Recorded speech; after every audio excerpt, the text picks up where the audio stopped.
Five News. Five News. High Five. Hai sahabat kompas.com, High Five kembali lagi dengan berita dan informasi terpopuler hari ini. Dan inilah 5 berita terpopuler edisi 21 November 2025.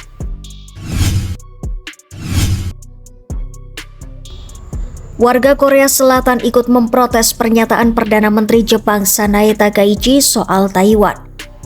Kelompok sipil dan anggota Partai Progresif Republik Korea menggelar aksi demonstrasi di depan kantor Kedutaan Besar Jepang di Seoul pada Rabu 19 November 2025.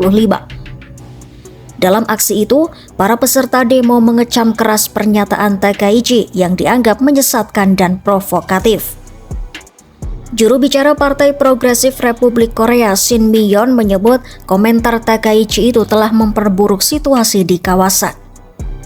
Menurutnya, klaim bahwa wilayah negara lain secara langsung mempengaruhi keamanan nasional Jepang mencerminkan cara pandang imperialistik.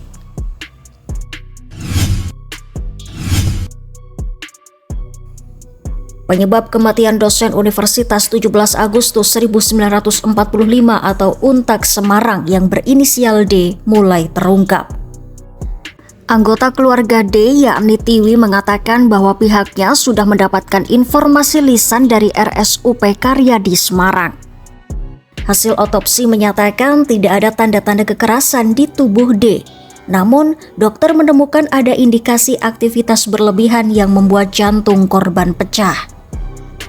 Temuan ini justru menimbulkan banyak tanda tanya, mengingat korban ditemukan meninggal dalam kondisi tanpa busana di sebuah hotel di Gajah Mungkur, Semarang pada Senin pagi 17 November 2025.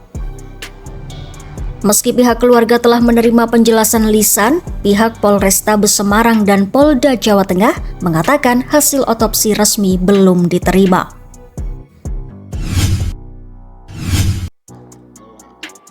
Jet tempur F-35 yang dijual Amerika Serikat ke Arab Saudi disebut tak secanggih milik Israel.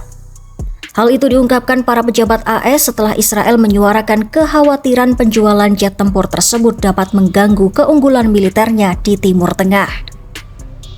Pejabat AS yang berbicara kepada Reuters pada Rabu 19 November 2025 mengatakan F-35 untuk Arab Saudi akan mengalami pembatasan fitur, termasuk sistem senjata dan peralatan canggih yang dimiliki Angkatan Udara Israel. Mereka menjelaskan setiap jet F-35 selalu disesuaikan untuk negara penerima, dan Riyadh hanya akan mendapatkan 2 skuadron, sementara Israel telah memiliki 2 skuadron dan 1 skuadron tambahan dalam proses pemesanan. Para pejabat juga menyatakan penjualan tersebut masih harus mendapat persetujuan Kongres AS.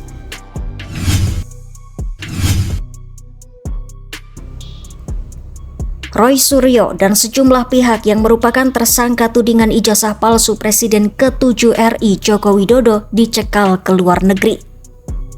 Polda Metro Jaya resmi mencekal Roy Suryo dan 7 tersangka lainnya untuk bepergian ke luar negeri untuk memastikan proses penyidikan berjalan tanpa resiko pelarian. Kabid Humas Polda Metro Jaya Kombes Budi Hermanto pada Kamis 20 November 2025 menjelaskan bahwa 8 tersangka diwajibkan melapor setiap pekan. Langkah itu diambil karena mereka telah berstatus sebagai tersangka. Meski dicekal ke luar negeri, Budi menegaskan para tersangka tidak dikenai status tahanan kota, sehingga masih diperbolehkan bepergian di dalam wilayah Indonesia selama tetap memenuhi kewajiban lapor mingguan ke Mapolda Metro Jaya.